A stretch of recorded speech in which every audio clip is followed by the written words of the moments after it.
Hello, ladies and gentlemen. My name is Brett Keane.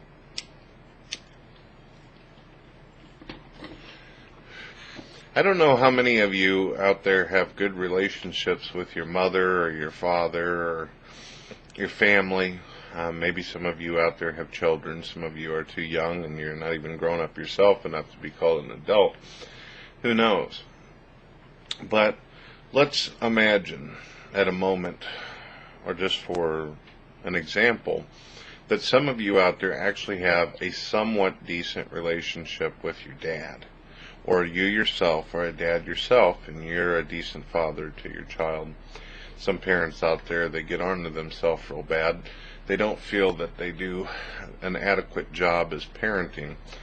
One thing that I have learned about parenting is you're always nervous. You're always worried if you're doing right. You're always worried if you're doing good by your kids and all that kind of stuff. And of course, vice versa. Children are always nervous, especially teenagers, whenever they start getting later on in their years, between 13 and 20, worry if they're not disappointing their own parents.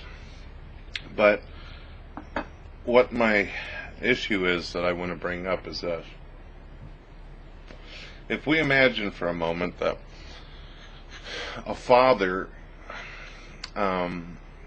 has children, or a mother, it doesn't matter if it's a single father or it's a married couple or whatever, but this person has children, let's say a lot of children,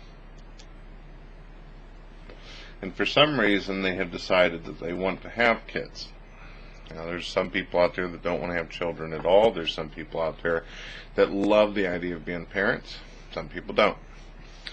But the deal is that this father ends up having all these kids, and he looks at each and every one of them and he says, I love you and I care about you and I'll do everything for you. I'll put a roof over your head. I'll make sure you're fed.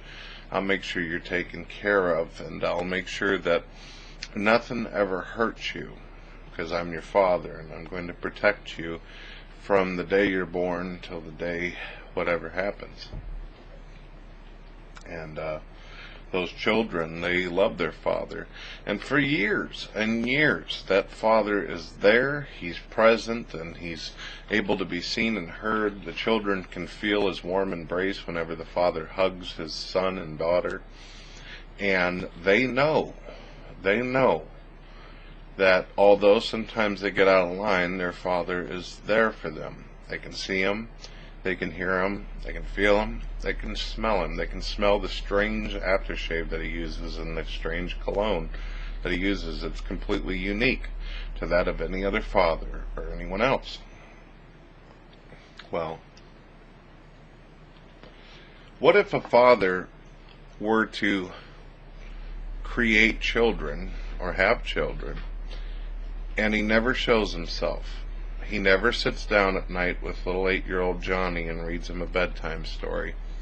What if that father actually made a child with someone and did not take care of it, and the person that he had the child with did not take care of the child, and the child had a really, really horrid life? The child turns 6 years old, and it is found that that child has leukemia or some horrible disease, and the child is dying and suffering day and night. Somehow, after a lot of work and a lot of time, that kid ends up becoming 15 years old, but he's got no hair on his face, he's got no hair on his head, or no hair on his body because of all the surgery he's went through and all the chemotherapy. Now, the reason why the kid is sick in the first place is because his father, when he made him, injected him with diseases, injected him with millions and millions of different bacterias and funguses and things that would just rip this poor kid's cells apart. People keep on telling the kid that he needs to keep fighting and struggling, and that life will get better and things will change, and that his father, whom he's never seen in his life, loves him and cares about him and is concerned about his well-being. At any time during all this suffering and all this bullshit that's going on with this kid, the father could go like this, snap his fingers and make all the sickness go away. This father at any time could take his children that live on the street, who are starving to death, who are hungry and cold and sitting out in the rain, could simply snap his fingers and put a roof over their head like a real father would. See, there's a difference between a person who makes something and takes care of it and sees it as a person or sees it as a part of himself. A real father stays there and struggles all the way to the end to try to take care of his children. Any delinquent, degenerate piece of shit can blow their load or make a child and sit there and beat the shit out of it and not take care of it and not get it the proper education, not teach it, not do anything. Any piece of shit could sit there and have people stand around and threaten the kid all day and tell the kid that the kid's going to be in danger if he doesn't listen to a dad whom he's never even heard in the first place. And this is what God is. This is what God is to all those people out there who believe in Him. He's the delinquent, incompetent father who has nothing to do with his children. He is a fabrication of our fears and our anger.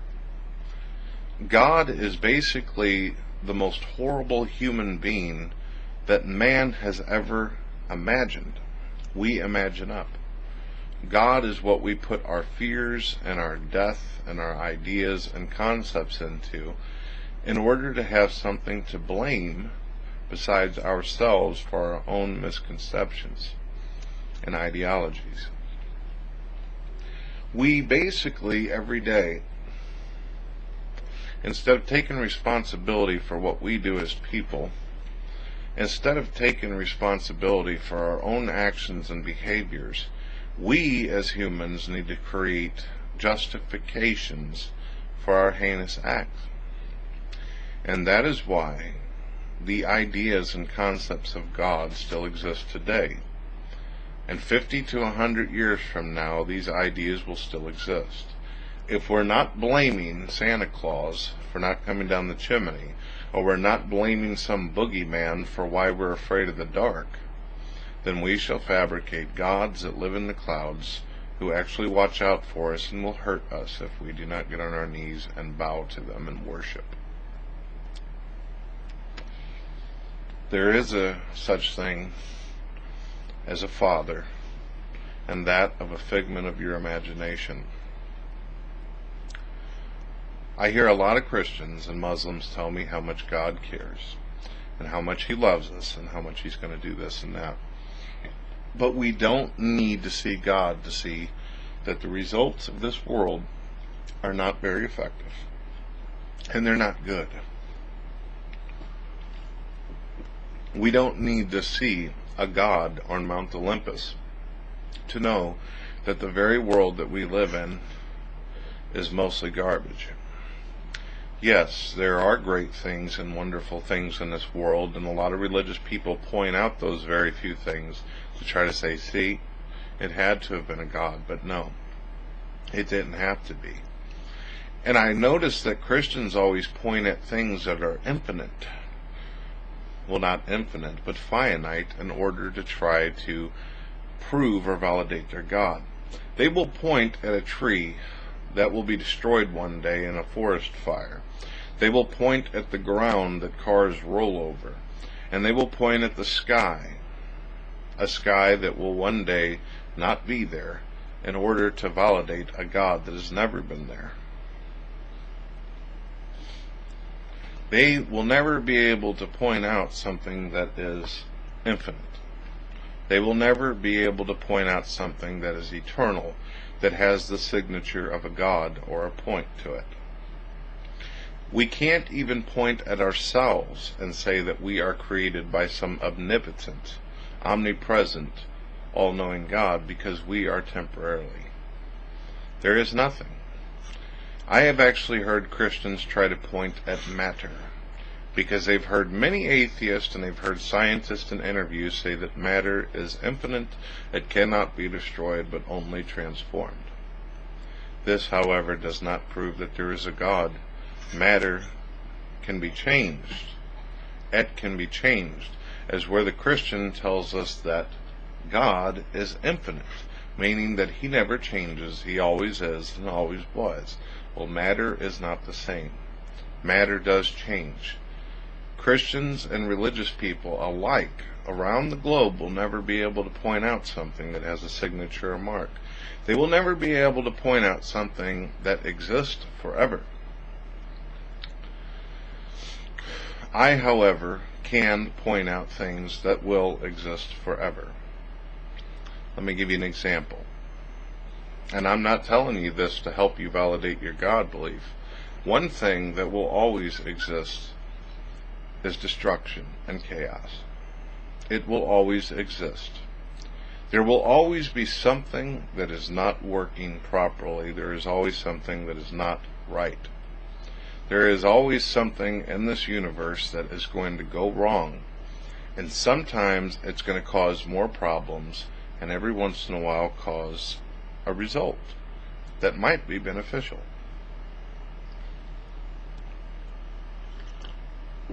One thing we learn about chaos is sometimes things that happen that were not meant to be sometimes help us, sometimes make things worse. A lot of people, whenever they talk about evolution, that don't know what evolution is, they believe that evolution is supposed to benefit us, as though somehow because of evolution we're supposed to be better, or it's supposed to change us for the better. That's not true. Right now, I've got a friend who had some teeth removed and stuff because it was hurting their mouth. This is a situation that a human being themselves cannot remove or deal with. They actually have to have someone else help. 300 years ago, 400 years ago, if you had a wisdom tooth problem, you would be in trouble. We, as human beings, have bad backs. We have many physical ailments. We have also, on the biological level, many issues. We have not evolved into something greater. Our consciousness is more aware. What we think and what we do in our thoughts are more open and more easier to derive. But we're still the same fucking animals running around in the jungle. We've just created a more complex jungle we call cities and civilization. So, it has not been really that much change. Just appearance, maybe. But if you look past the surface, you realize that we really haven't evolved that much. When religious people discuss evolution, they think of it as a huge step or a huge change. No, evolution is millions of tiny changes that equal out to one, a singularity.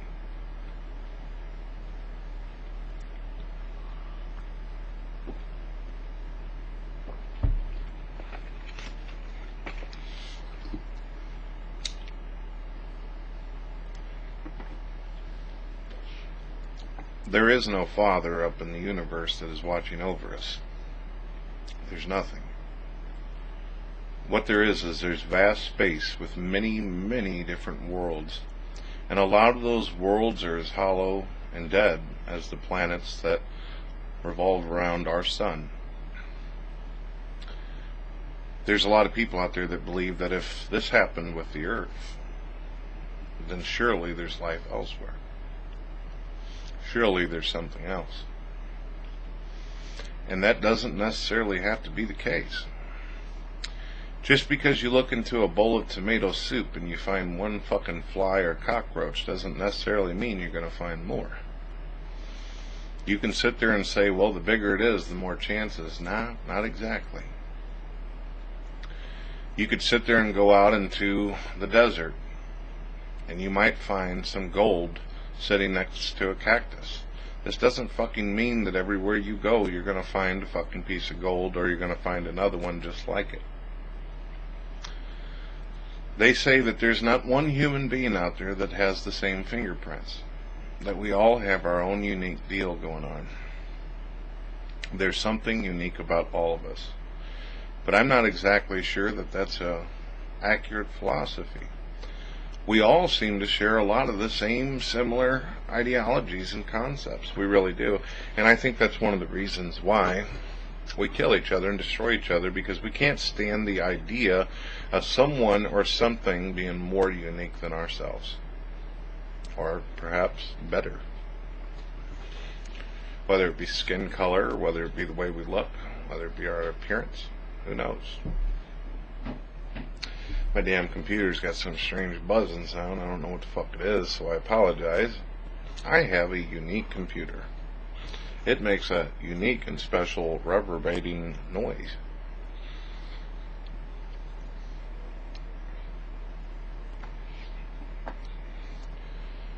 Even if there were to be a God, excuse me, even if there were to be a father figure in the universe that you call God or a consciousness or a deity, there's no way that you'll ever be able to convince anybody that it's good or morally right or justifiable, not with the results that we have going on in this universe.